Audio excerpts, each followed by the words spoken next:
نبی صلی اللہ علیہ وسلم نے فرمایا کہ تنکح المرأۃ لاربع، عورت سے شادی کی جاتی ہے 4 وجوہات کی بنا پر، لمالها ولجمالها ولحسبها ولدینها، اس کے مال کی وجہ سے، اس کے خاندان کی وجہ سے، یا اس کی خوبصورتی کی وجہ سے، یا اس کے دین کی وجہ سے۔ اور فظفر بذات الدین، اے میرے صحابی دیندار عورت کو اختیار کرو، کامیاب ہو جاؤ گے۔ کہ جب تعلق قائم کیا جائے تو اس وقت یہ دعا پڑھی جائے کہ بسم اللہ اللہم جنبنا الشیطان وجنب الشیطان ما رزقتنا، اللہ کے نام کے ساتھ اے اللہ تو ہمیں بھی شیطان سے محفوظ فرما، اور ہماری جو اولاد جو تو ہمیں عطا فرما اس کو بھی شیطان سے محفوظ فرما۔ نبی صلی اللہ علیہ وسلم فرمایا جو شخص یہ دعا پڑھ لیتا ہے اس کے ہاں اگر اللہ رب العالمین نے اولاد مقدر کی ہوتی ہے، اللہ تعالیٰ اس کی اولاد کو شیطان سے محفوظ رکھتا ہے۔ دنیا کا ہر نظام مرد اور عورت کو جوڑنے میں ناکام ہو گیا سوائے دین اسلام کے۔ اسی لیے آج اگر آپ ریسرچ پیپرز اٹھا کے دیکھیں گے تو آپ کو معلوم ہوگا کہ جو ڈائیورس کی شرح ہے، جو ریشو ہے ڈائیورس کا، جو پوری دنیا میں ہے، وہ مسلمانوں میں سب سے کم ہے۔ یہ ہمارے یہاں جو سمجھا جاتا ہے کہ جب تک 3 طلاقیں نہیں دی جائیں گی نکاح ختم نہیں ہوگا، یہ تصور غلط ہے۔ اگر 1 طلاق دے دے اور بیوی کے 3 ایام گزر جائیں، یعنی 3 مہینے گزر جائیں، تو نکاح ختم ہو جاتا ہے۔ وَلَقَدْ يَسَّرْنَا الْقُرْآنَ لِلذِّكْرِ فَهَلْ مِن مُّدَّكِرٍ۔ السلام علیکم ورحمۃ اللہ وبرکاتہ۔ الحمد للہ رب العالمین، والصلاة والسلام علی اشرف الانبیاء والمرسلین، نبینا محمد صلی اللہ علیہ وسلم وعلی آلہ واصحابہ اجمعین، اما بعد۔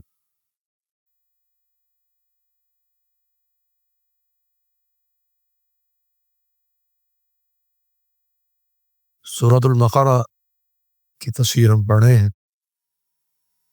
220 آیات مکمل ہو چکی ہیں،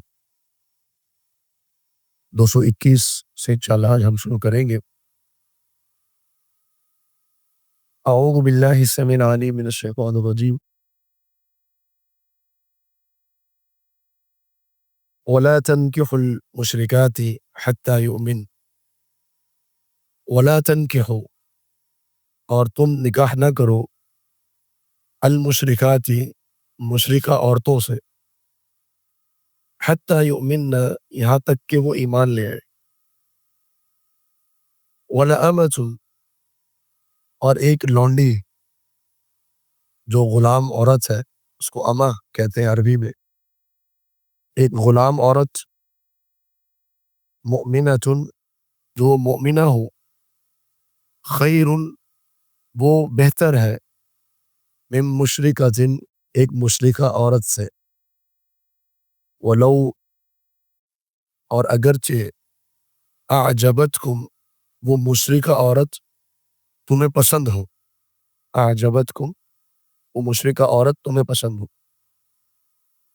ولا تنکحوا، اور تم نکاح نہ کراؤ، اس کے لفظ ہے تنکحوا، تا کے اوپر زبر ہے، اس کا مطلب ہے نکاح نہ کرو، اور تنکحوا تا کے اوپر پیش ہے، اس کا معنی ہے کہ نکاح نہ کراؤ، المشرکین، مشرک مردوں سے، یعنی اپنی عورتوں کا، مسلمان عورتوں کا مشرک مردوں سے نکاح نہ کراؤ، حتی یؤمنوا، یہاں تک کہ وہ ایمان لے آئے، ولعبد مؤمن، اور ایک غلام جو مومن ہے، خیر، وہ بہتر ہے، من مشرکن، ایک مشرک مرد سے، ولو اعجبکم، چاہے وہ تمہیں پسند ہی کیوں نہ ہو، اولئک، یہی لوگ ہیں، یدعون الی النار، جو دعوت دیتے ہیں جہنم کی طرف، واللہ، اور اللہ تعالی، یدعو، وہ دعوت دیتا ہے، الی الجنت، جنت کی طرف، والمغفرۃ، اور اپنی مغفرت کی طرف، بِإِذْنِهِ، اپنے حکم کے ساتھ، اپنے اذن کے ساتھ، وَيُبَيِّنُ، اور وہ بیان فرماتا ہے، آیاتہ، اپنی آیات کو، للناس، لوگوں کے لیے، لعلہم، شاید کہ وہ، یتذکرون، نصیحت حاصل کر لیں۔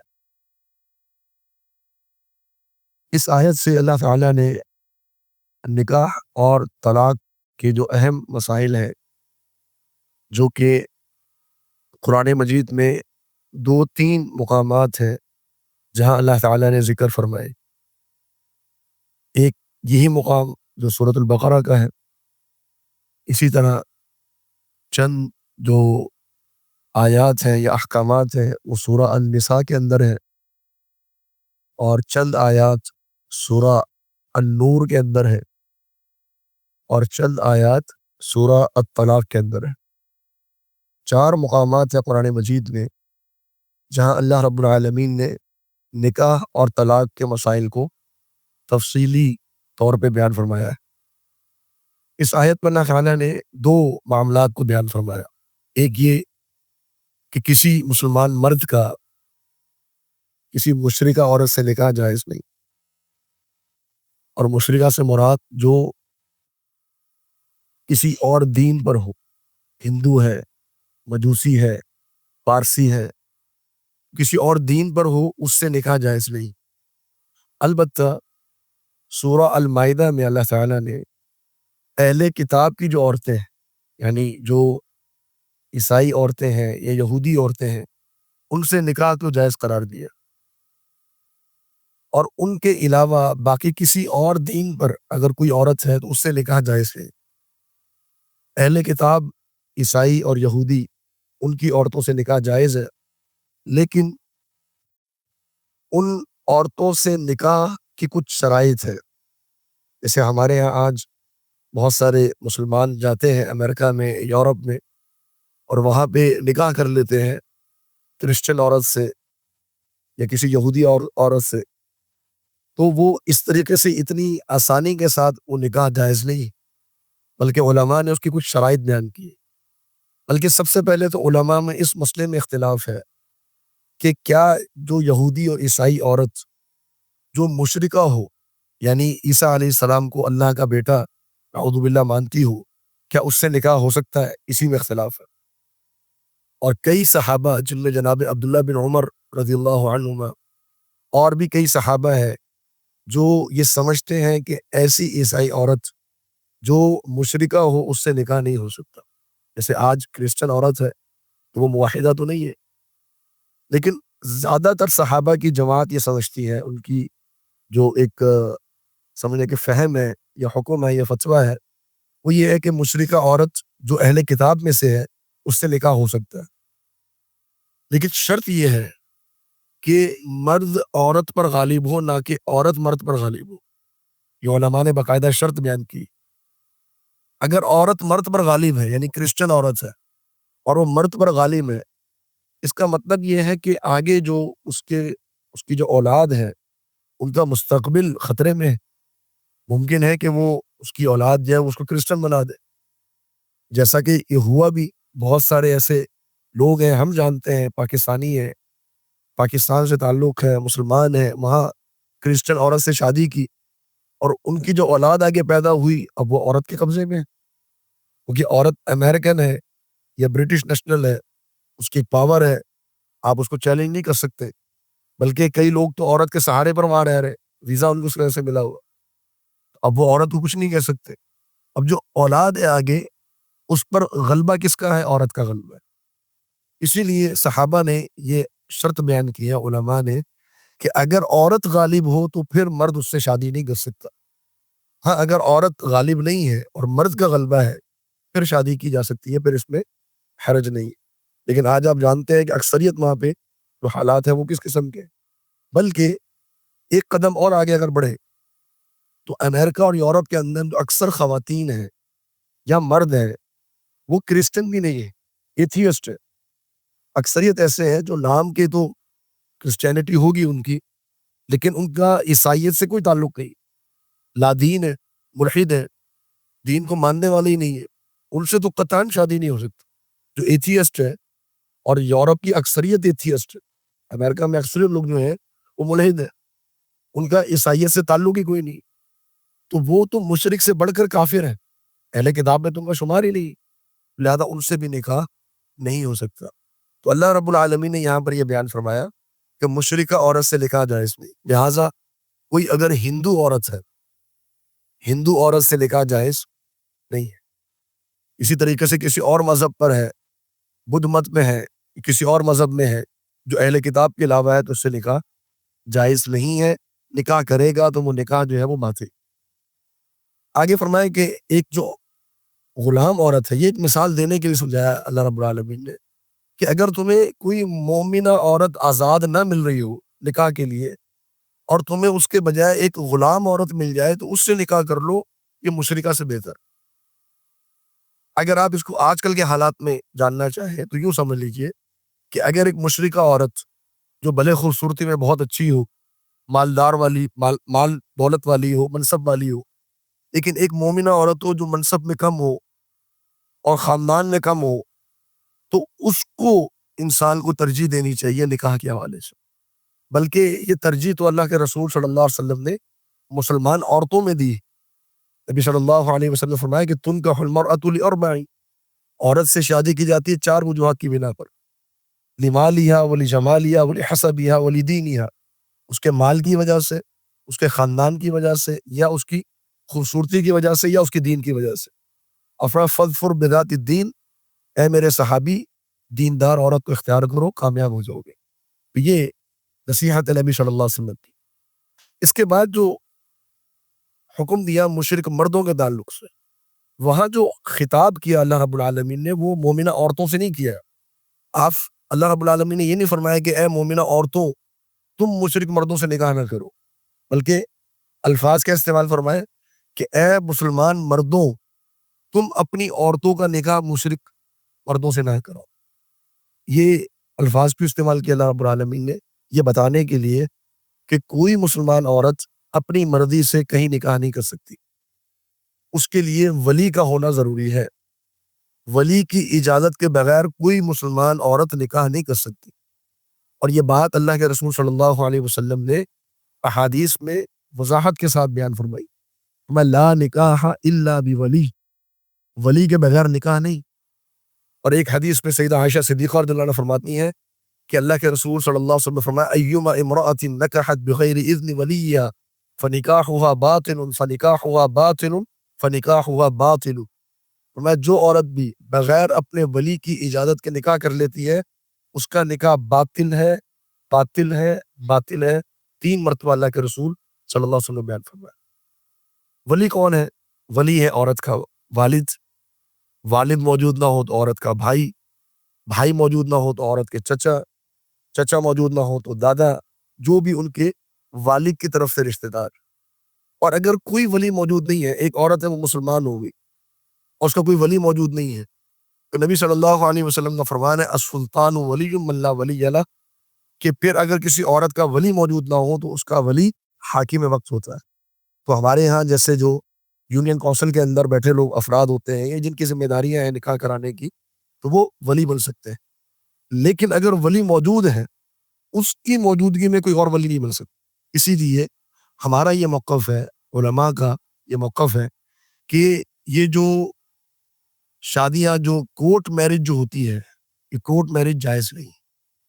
کورٹ میرج جو ایک عورت اور ایک مرد خود اپنی مرضی سے جائے اور جا کر نکاح کر لے، نہ والد کو پتا نہ بھائی کو پتا، ولی سے کوئی اجازت نہیں لی، جس کو ہم کہتے ہیں گھر سے حق کی شادی کر لینا۔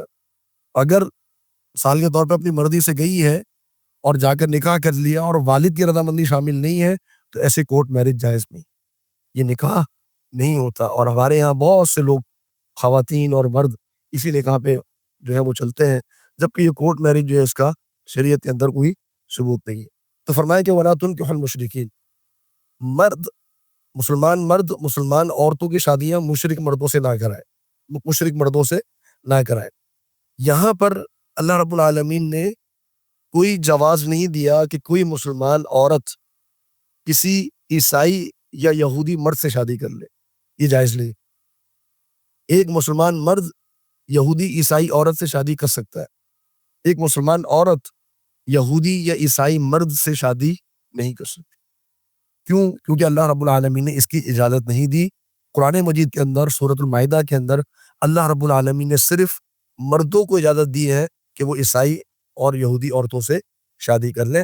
اور آگے فرمایا کہ یہ اللہ رب العالمین نے احکامات کیوں دیے؟ اولئک یدعون الی النار، کیونکہ یہ جو لوگ ہیں یہ جہنم کی طرف بلاتے ہیں.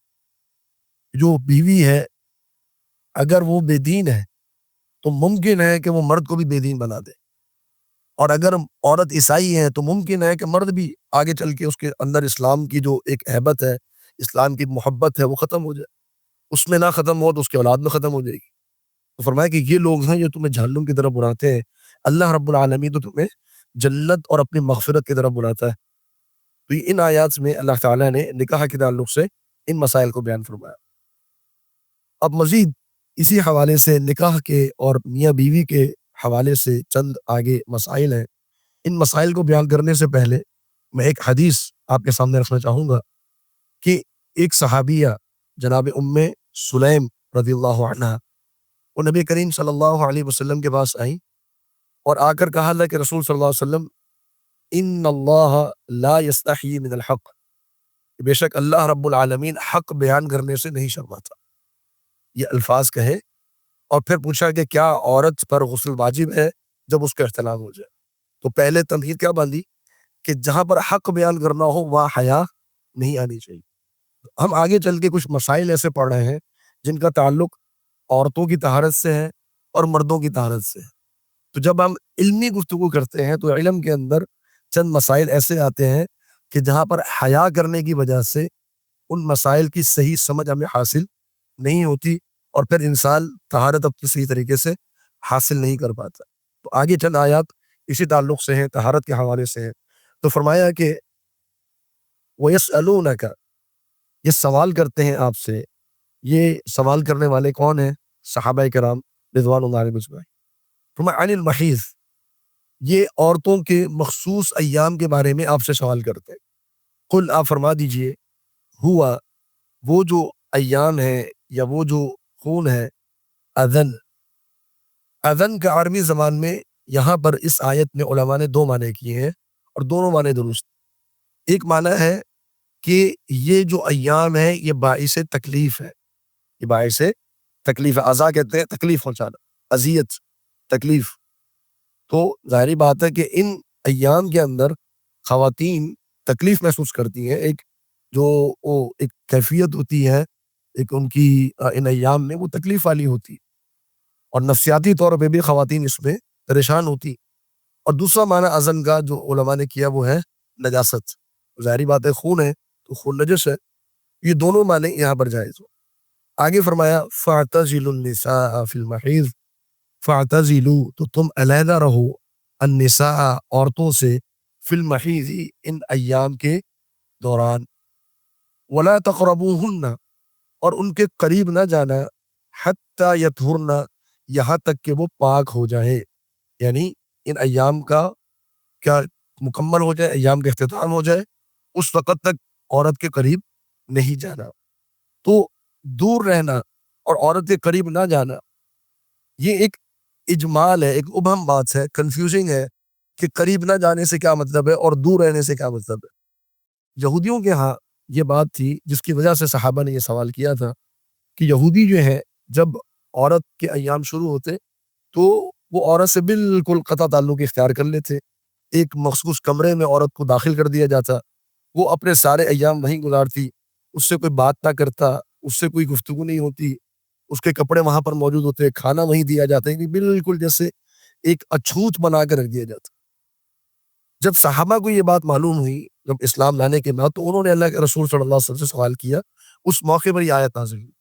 اس میں بتا دیا گیا کہ دور رہنے کا مطلب یہ ہے کہ ان سے تعلقات قائم نہیں کرنے، باقی ان سے جانا، ان سے ملنا، ان کے ساتھ بیٹھنا، کھانا پینا. حتیٰ کہ ہماری ماں ام المؤمنین سیدہ عائشہ صدیقہ رضی اللہ عنہا وہ فرماتی ہیں کہ ایام کے دنوں میں اللہ کے رسول صلی اللہ علیہ وسلم اپنا سر مبارک میری گود میں رکھتے اور میں اللہ کے رسول صلی اللہ علیہ وسلم کی سر مبارک میں کنگھی کر رہی ہوتی اور اللہ کے رسول صلی اللہ علیہ وسلم قرآن مجید کی تلاوت کر رہے ہوتے. تو یہ اس حد تک بھی معاملہ ہے. اور پھر اسی طرح فرمایا کہ اللہ کے رسول صلی اللہ علیہ وسلم جو ہے میرے ساتھ بیٹھ کے کھانا کھاتے اور پھر جب میں ایک گوشت ہوتا تو میں اس کی ہڈی چبا کر رکھتی.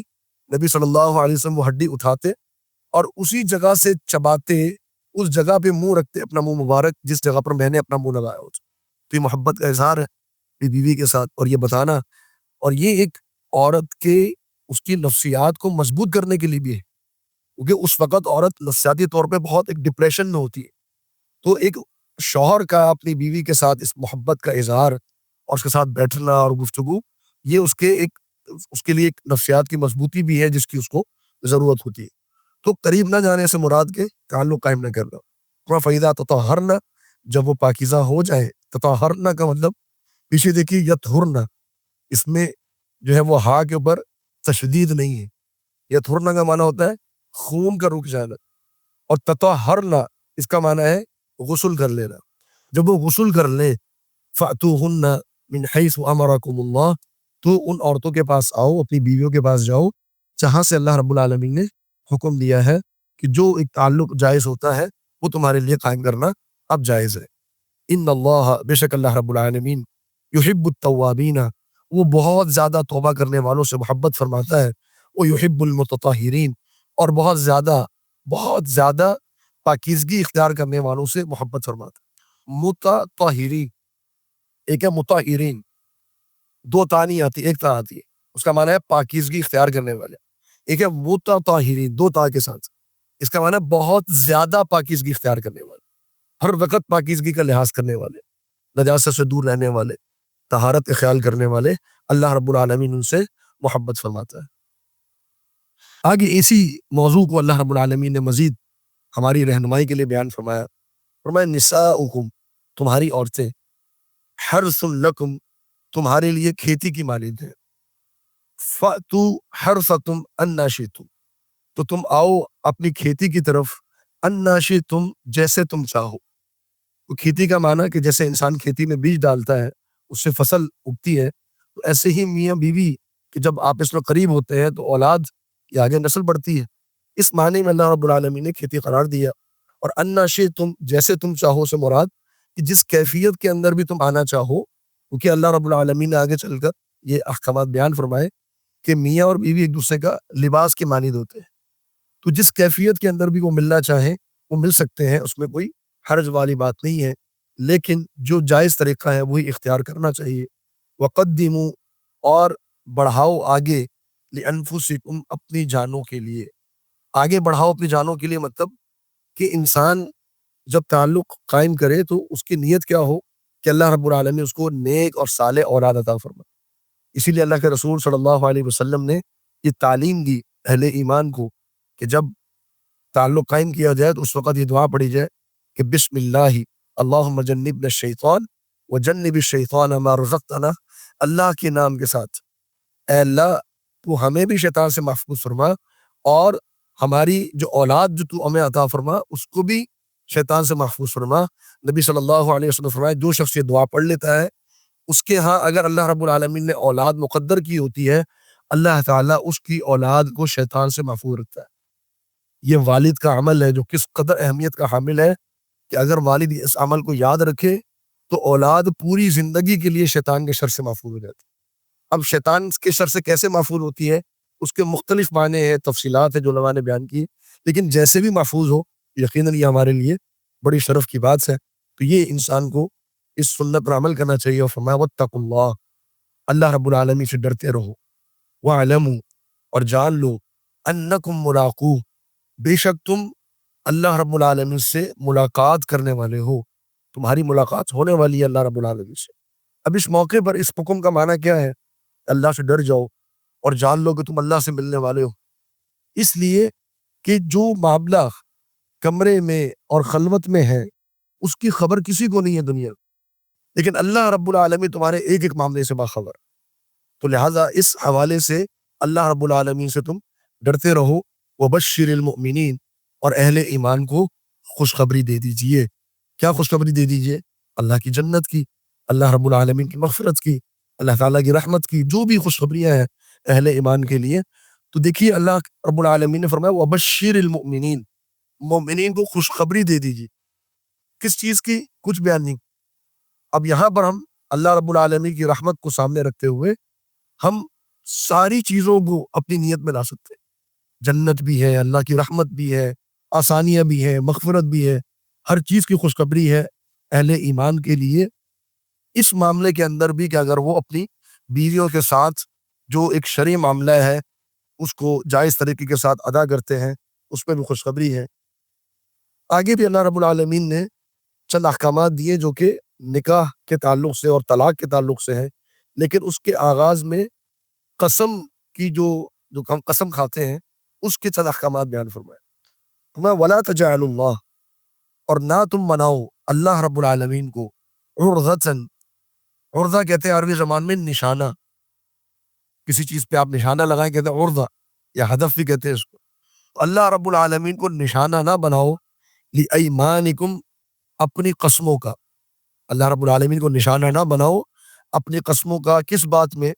ان تبروا، یہ کہ تم نیکی کرو گے، وتتقوا، اور تم تقوی اختیار کرو گے، وتصلحوا بین الناس، اور تم لوگوں کے درمیان اصلاح کرو گے، صلح کراؤ گے لوگوں کے درمیان۔ کیا معنی ہے اس آیت ہے؟ یہ لفظی معنی ہے، با محاورہ معنی یہ ہے کہ انسان ایسی قسم نہ کھائے کہ اللہ رب العالمین کی قسم ہے میں یہ نیکی کا کام نہیں کروں گا، نیکی کے کام سے رکنے کے لیے اللہ رب العالمین کی قسم نہ کھاؤ، کسی اچھے کام سے رکنے کے لیے اللہ رب العالمین کی قسم نہ کھاؤ۔ اگر قسم کھانی ہے تو کسی اچھی چیز پر کھاؤ کہ اللہ کی قسم میں یہ نیک کام ضرور کروں گا۔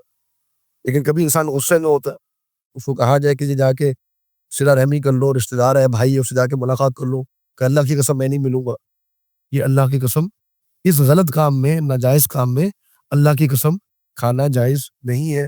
اللہ رب العالمین کی قسم اگر انسان اٹھائے تو وہ جائز کام میں اٹھائے۔ قسم کے حوالے سے چند ایک معاملات میں صرف اشارہ کر دوں۔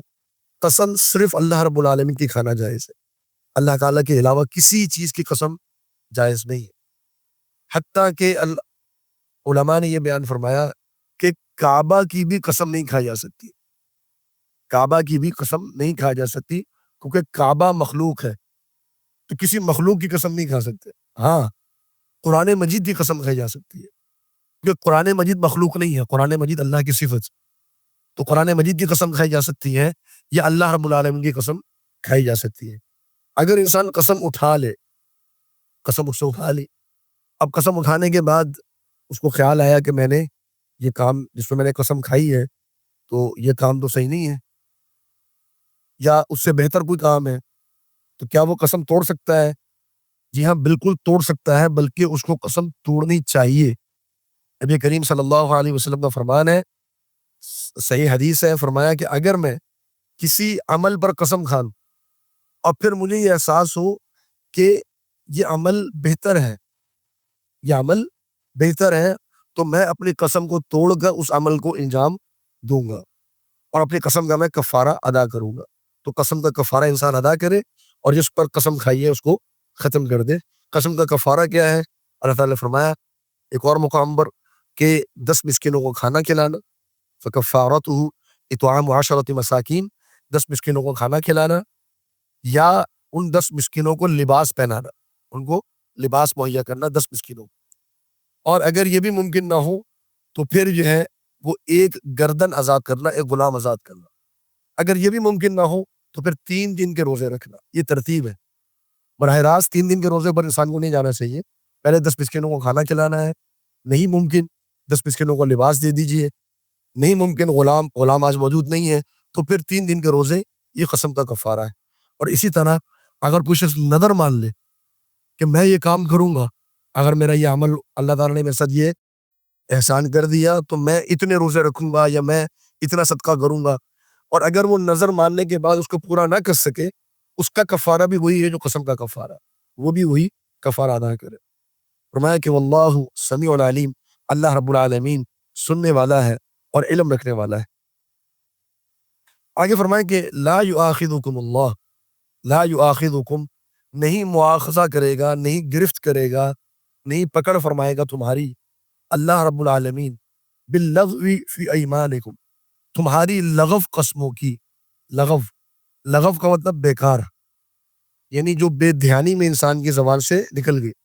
انسان ویسے تو کوشش کرے قسم نہ کھائے، بار بار ہر چیز پہ قسم کھانا یہ مناسب نہیں ہے، لیکن اگر کبھی بے دھیانی میں قسم نکل گئی منہ سے تو اللہ رب العالمین اس پر مواخذہ نہیں فرمائے گا.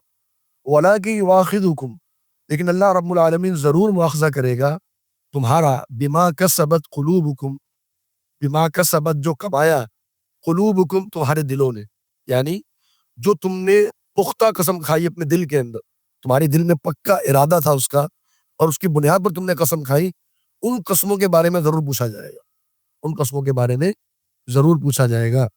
تو قسمیں اگر انسان کھا لے تو اپنے قسم کو پورا کرے، نظر اگر مان لے تو نظر کو پورا کرے، یہ ایک مومن کی علامت ہے. واللہ غفور حلیم، اور اللہ رب العالمین بہت بخشنے والا ہے اور بہت بردبار ہے. تو یہ بردباری، یہ پھر وہی معاملہ، غفور بخشنے والا، حلیم بہت بردبار. حل اللہ رب العالمین بردبار ہے. بردبار کا معنی کہ اللہ رب العالمین جلدی مواخذہ نہیں فرماتا، جلدی نہیں کرتا معاملات کے. بڑی اللہ رب العالمین کی حکمتیں ہوتی ہیں، آسانیاں ہوتی ہیں، اس کے بعد اللہ رب العالمین ایک فیصلہ فرماتا ہے. تو دونوں کو اگر آپ جوڑ لیجئے تو ایک تیسری خوبصورتی پیدا ہوتی ہے، غفور حلیم، کہ اللہ رب العالمین معاف کرنے میں بھی حلم دکھاتا ہے، معاف کرنے میں بھی حلیم ہے. کیا معنی؟ کہ جس طرح ایک حلیم آدمی زیادہ معاف کرتا، ایک بردبار آدمی اس کے سامنے ایک عمل ہو، اس کو ناگوار گزرے، وہ اس پر فوراً بولتا نہیں ہے، خاموشی اختیار کرتا اور کچھ وقت کے بعد اس کو بھول جاتا. یہی معاملہ اللہ رب العالمین کا ہے کہ اللہ رب العالمین چھوٹی چھوٹی چیزوں میں گرفت نہیں کرتا. باللغو فی ایمانکم، زبان سے نکل گئی بات، ایسا نہیں اللہ نے فوراً گرفت کر لی کہ کیوں کہی تھی، یہ فرمایا کہ چلو یہ معاف کر دیں گے. لیکن اگر دل سے تم نے پکے ارادے سے ایک بات کہی، اس پر تمہارا معاف نہ ہوگا. اب قسم کے تعلق سے نکاح اور طلاق میں ایک مسئلہ ہے جس کا اللہ تعالیٰ نے اگلی آیت میں ذکر کیا.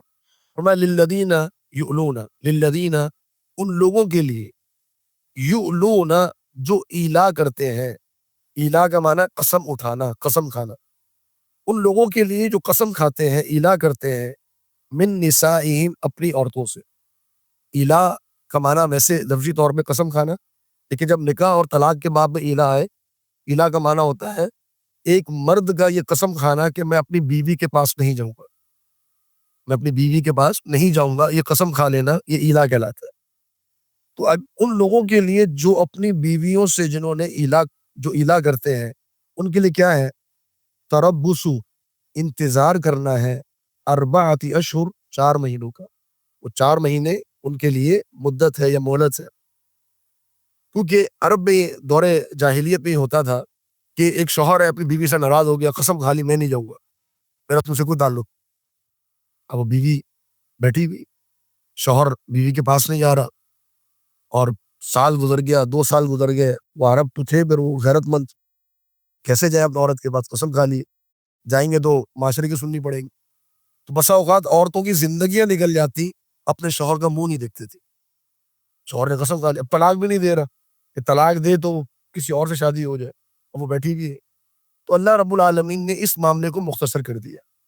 فرمایا کہ یہ نہیں کہ پوری پوری زندگی کے لیے تم لٹکا کے رکھو اس کو، ایلا کر لیے، اگر قسم کھا لی ہے اپنی بیوی کے پاس نہ جانے کی، 4 مہینے کی مدت ہے. فَإِنْ فَاءُوا، بس اگر وہ لوٹ آئے، فَإِنْ فَاءُوا اگر وہ واپس لوٹ آئے اپنی بیویوں کے پاس، فَإِنَّ اللَّهَ بس بے شک اللہ تعالیٰ، غفور رحیم، اللہ تعالیٰ بہت بخشنے والا ہے، بہت رحمت کرنے والا ہے. نبی کریم صلی اللہ علیہ وسلم نے بھی امہات المؤمنین سے ایک موقع پر ایلا فرما لیا تھا. اور دیکھیے نبی صلی اللہ علیہ وسلم بھی بشر ہے، انسان ہے، آپ کے بھی جذبات ہیں، اور ہماری جو مائیں ہیں امہات المؤمنین جو ہیں وہ بھی خواتین ہیں.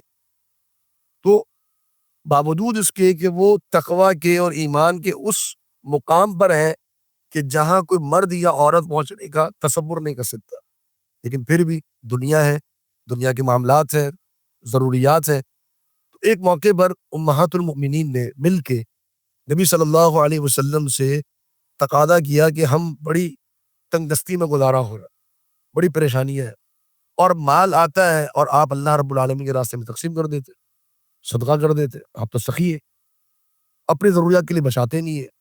اب بعض امہات المؤمنین ایسی تھیں کہ جن کی اولادیں بھی تھیں دوسرے شوہروں سے، چھوٹے بچے نہیں ہیں ساتھ، ان کا بھی گزر بسر کرنا ہے.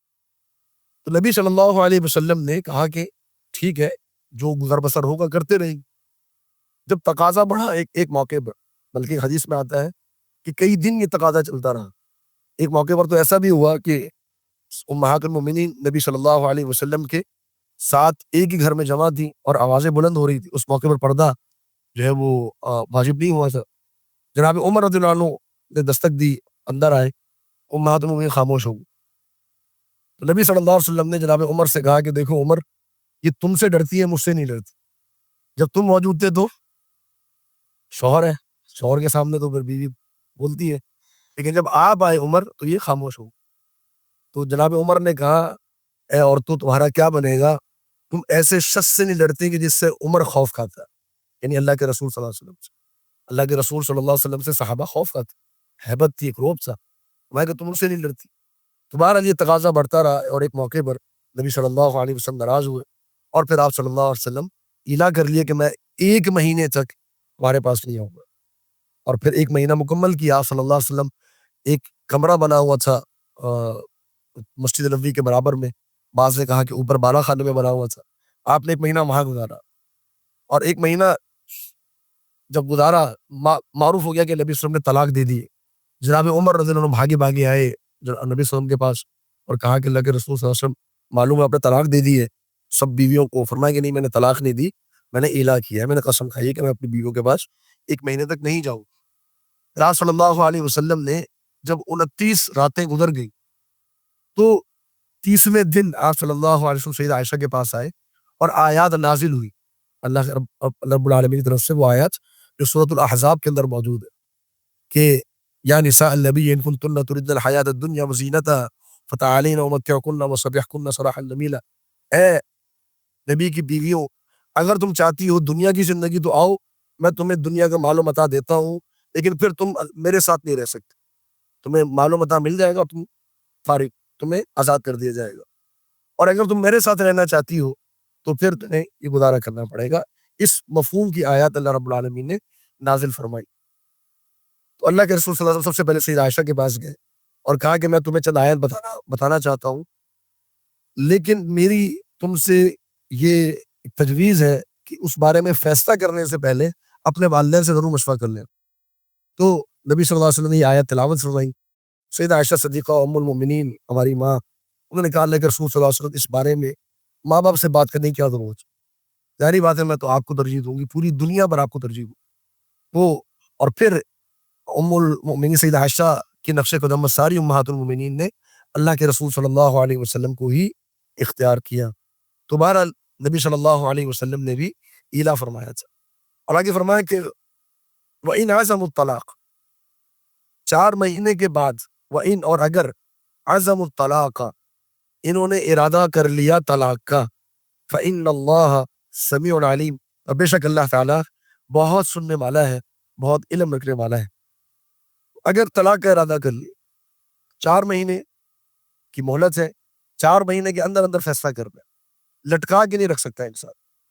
ناراضگی ہے، بھلے ایلا نہ بھی کیا ہو، یہ آج کل کے لیے بھی اگر کسی شخص نے ایلا نہیں کیا ہوا لیکن بیوی سے ناراضگی چل رہی ہے، نہیں جا رہا بیوی کے پاس، یا مثال کے طور پہ بیوی چلی گئی چھوڑ کے میاں اور وقت گزر رہا ہے، تو علماء یہ کہتے ہیں کہ 4 مہینے کے اندر اندر فیصلہ کرنا ضروری ہے۔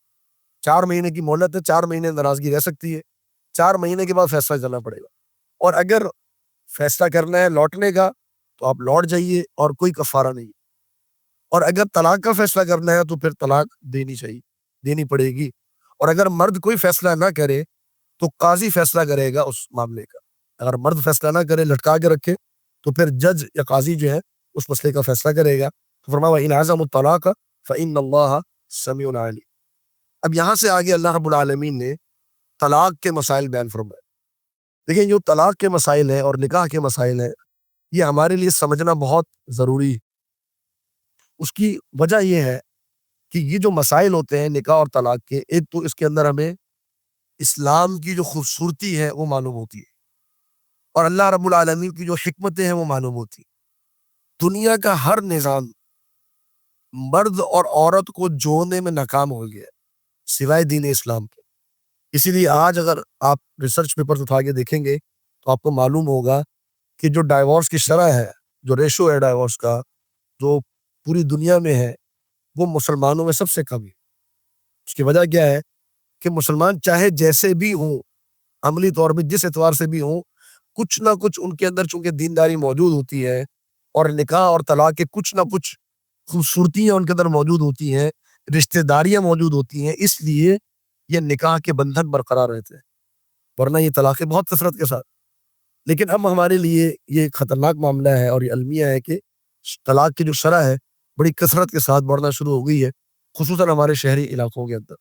اس کی وجہ کیا ہے؟ وجہ یہ ہے کہ نکاح کے مسائل کو نہ مرد نے سمجھا ہے نہ عورت نے سمجھا ہے، نہ شوہر کو پتا ہے کہ اس کے حقوق کیا ہے، نہ عورت کو پتا ہے کہ اس کے حقوق کیا ہے، نہ شوہر کو پتا ہے کہ اس کے فرائض کیا ہیں، ذمہ داریاں کیا ہیں، نہ عورت کو پتا ہے کہ اس کے فرائض اور ذمہ داریاں کیا ہیں۔ بسا اوقات فرائض اور ذمہ داریوں کو بوجھ سمجھا جاتا ہے، ادا کرنے سے منع کر دیا جاتا ہے۔ تو یہ جو رشتہ ہے یہ حقوق اور فرائض پر مشتمل ہے، جیسا کہ اگلی آیت میں انشاءاللہ ہم پڑھیں گے۔ اسی طریقے سے جو طلاق کے معاملات ہیں، اللہ رب العالمین نے طلاق کو اس طرح حکمت کے ساتھ مرتب کیا ہے کہ تاکہ طلاق کم سے کم ہے اور طلاق واقع ہونے میں زیادہ سے زیادہ وقت لگے۔ یہ نہیں کہ ایک لمحے میں طلاق ہوگی اور ختم ہو گیا معاملہ، نہیں۔ طلاق کے اللہ رب العالمین نے ایک وقت رکھا ہے، عدت رکھی ہے، مدت رکھی ہے، اس کے مراتب رکھے ہیں تاکہ ایک وقت لگے انسان کو، مرد اور بیوی کو آپس میں جدا ہونے۔ ایک لمحے میں جدا نہ ہو جائے یہ رشتہ، یہ بندھن ایک لمحے میں ختم نہیں ہونا چاہیے۔ جڑ جاتا ہے چند منٹوں کے اندر، لیکن توڑنے کے لیے اللہ رب العالمین نے بڑا ایک لمبا سلسلہ رکھا ہوا ہے جو کہ آگے اللہ تعالیٰ نے بیان فرمایا ہے۔ تو طلاق کے مسائل بیان ہوئے اگلے تقریباً 2 رکوع کے اندر۔ فرمایا کہ والمطلقات، وہ عورتیں جن کو طلاق ہو جائے، یتربصن، وہ انتظار کریں گی، بانفسہن، اپنے آپ میں، اپنی جانوں میں، ثلاثت قروء، 3 قروء، قروء جمع ہے قرء کی، اور قرء کے بارے میں علماء کے اختلاف ہے کہ قرء کا معنی طہارت ہے یا قرء کا معنی حیض ہے، ایام۔ لیکن صحیح بات یہ ہے کہ اس کا معنی ہے ایام، یعنی اگر کسی عورت کو طلاق ہو جائے تو اس عورت نے 3 ایام انتظار کرنے۔ طلاق ہوئی تو پھر ایک دفعہ ایام آئیں گے، پھر طہر، پاکیزگی، پھر اس کے بعد ایام، پھر اس کے بعد پاکیزگی، پھر اس کے بعد ایام۔ جب ایام کا آخری دن ختم ہوگا تو طلاق واقع ہو جائے گی، پھر رشتہ ختم ہو جائے گا۔ تو 3 قروء اللہ رب العالمین نے حکم دیا ہے انتظار کرنے کا۔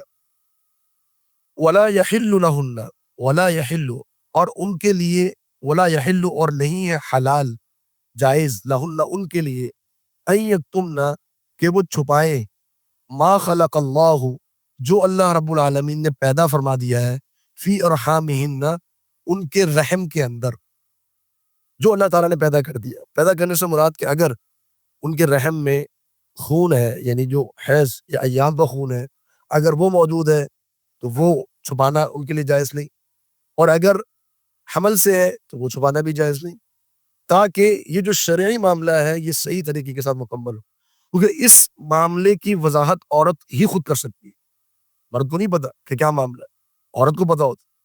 تو عورت اگر ان معاملات کو چھپا لے تو طلاق کے مسائل میں بڑی گڑبڑ پیدا ہو جائے۔ تو لہٰذا طلاق کے مسائل کو صحیح طریقے کے ساتھ ادا کرنے کے لیے عورت کا اس معاملے میں سچا ہونا ضروری ہے کہ جو بھی اس کے رحم میں ہے اس کی وضاحت کر دے۔ ان کن، اگر تم ہو، ان کن، اگر وہ ہیں، یؤمن، ایمان لانے والی، باللہ، اللہ رب العالمین پر، والیوم الآخر، اور آخرت کے دن پر۔ آگے فرمائے کہ وبعولتہن، اور ان کے شوہر، بعول بعل کی جمع ہے، بعل کہتے ہیں شوہر کو، اور ان کے شوہر، احق کو، وہ زیادہ حق رکھتے ہیں، بردہن، ان کو لوٹانے کا، فی ذالک، فی ذالک، اس عدت کے اندر، اس مدت کے اندر، ان 3 ایام کے اندر اندر جو آنے ہیں، یعنی آپ 3 مہینے سمجھ لیجئے، ان 3 مہینوں کے اندر اندر شوہر حق رکھتا ہے کہ اپنی بیوی کو واپس لے جائے، یعنی کہ رجوع کر لے۔ ان ارادو، اگر وہ ارادہ کرے، اصلاح کرنے کا، اگر وہ اپنے رشتے کو نبھانا چاہیں، رشتے کی اصلاح کرنا چاہیں، صلح کرنا چاہیں اور اپنی بیوی کو واپس لے جانا چاہیں تو وہ شوہر حق رکھتا ہے، نہ بیوی منع کر سکتی ہے نہ بیوی کے رشتہ دار منع کر سکتے۔ یہ حق اللہ رب العالمین نے دیا ہے شوہر کو۔ بیوی کا والد یا بیوی کا بھائی یا کوئی بھی رشتہ دار وہ شوہر کو اپنی بیوی لے جانے سے منع نہیں کر سکتا، حتیٰ کہ بیوی بھی منع نہیں کر سکتی اگر شوہر رجوع کرنا چاہے۔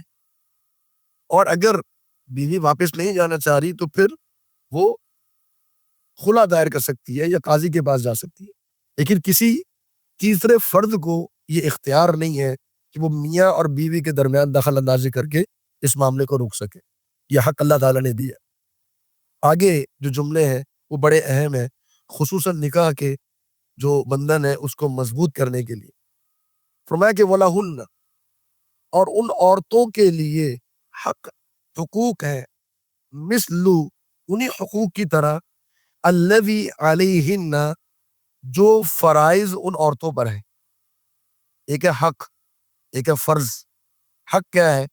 عورت کا حق یہ ہے کہ مرد اس کا احترام کرے، عورت کا حق یہ ہے کہ مرد اس کو جو مرد کی استطاعت ہے اس کے مطابق اس کو رہائش دے، جو مرد کی استطاعت ہے اس کے مطابق اس کو نفقہ دے، اس کو اخراجات دے، اس کی ضروریات پوری کرے۔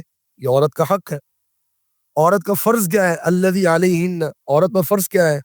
عورت پر فرض یہ ہے اپنے شوہر کی اطاعت کرے، اپنے شوہر کی اطاعت کرے۔ نبی کریم صلی اللہ علیہ وسلم نے عورتوں کے اور مردوں کے حقوق کو بیان فرمایا۔ نبی صلی اللہ علیہ وسلم نے فرمایا کہ عورت کا حق یہ ہے کہ تم اس کو جو تم کھاتے ہو، یعنی جو تمہاری استطاعت ہے اس کے مطابق ان کو تم کھانا کھلاؤ اور ان کی ضروریات کو پورا کرو، ان کی اولاد کا خیال رکھو۔ یہ سارے اخراجات، یہ ساری ضروریات تم نے پوری کر دی۔ اور تمہارا عورتوں پر حق یہ ہے کہ عورتیں تمہاری اطاعت کریں، تمہارے گھر میں اس فرد کو نہ آنے دیں جس کا آنا تمہیں ناپسند ہو، تمہاری غیر موجودگی میں تمہاری عزت کی حفاظت کریں اور تمہارے بچوں کی پرورش اور نگرانی کریں۔ یہ عورت پر مرد کا حق ہے، عورت کا فرض۔ یہ حقوق ہیں اور فرائض ہیں، اگر یہ طریقے کے ساتھ ادا ہو جائیں تو پھر یقیناً یہ جو رشتہ ہے یہ صحیح طریقے کے ساتھ چلتا رہتا ہے۔ ہمارے ہاں مسئلہ یہ ہے کہ بس اوقات مردوں کی طرف سے یہ یعنی خواتین میں یہ احساس پایا جاتا ہے کہ شوہر ہمارا احترام نہیں کرتے، اور یہ حقیقت ہے۔ میں نے بہت سارے مسائل دیکھے، کافی خواتین آتی ہیں، کافی گھروں کے مسائل آتے ہیں، جو نتیجہ نکلتا ہے وہ یہ نکلتا ہے کہ عورت کا تقاضا ہوتا ہے کہ مرد میرا احترام کرے، اپنے گھر کے اندر، اپنی ماں کے سامنے، اپنی بہنوں کے سامنے، اپنے رشتہ داروں کے سامنے مرد میرے ساتھ وہ معاملہ کرے جو احترام پر مبنی، جس سے عورت کو احساس ہو کہ مرد واقعی میرا احترام کرے۔ یہ حقیقتاً میں نے کئی معاملات جو شروع یہاں سے ہوئے کہ جی یہ جو ہے وہ مجھے خرچہ نہیں دیتے، یہ فلانا نہیں دیتے، یہ فلانا نہیں دیتے، طلاق تک بات آ گئی، خلا تک بات آ گئی۔ معاملہ جب چلے، مشورے ہوئے تو معلوم ہوا، جب عورت نے بتانا شروع کیا تو معلوم ہوا کہ مرد جو ہے وہ سب کے سامنے عورت کی بے توقیری کرتا ہے، احترام نہیں کرتا، اور جو بہنیں ہیں یا جو ماں ہیں ان کے سامنے احساس دلاتا ہے کہ تم جو ہے وہ تمہاری حیثیت نہیں۔ تو عورت کو زیادہ جو ضرورت ہوتی ہے وہ احترام کی ضرورت ہوتی ہے، اور مرد کی عموماً جو شکایت جو مردوں میں احساس ہے وہ یہ ہے کہ عورت ان کی خدمت نہیں کرتی، اور یہ واقعتاً عورتوں کے اندر خاص طور پہ جو ہماری آج کل کی جو نوجوان بہنیں ہیں وہ ان کے اندر یہ مسائل موجود ہیں کہ مرد کی خدمت کے تعلق سے ان کے اندر جذبات ختم ہو چکے ہیں۔ مرد کا کیا حق ہے، مرد کے کیا فرائض ہیں، اور مرد کی کس طریقے سے خدمت کرنی ہے، یہ ایک مرد، ایک میاں شوہر جو ہے اس کو یہ چاہیے ہوتی ہے، اس کی ضرورت ہوتی ہے کہ بیوی اس کی خدمت گزار۔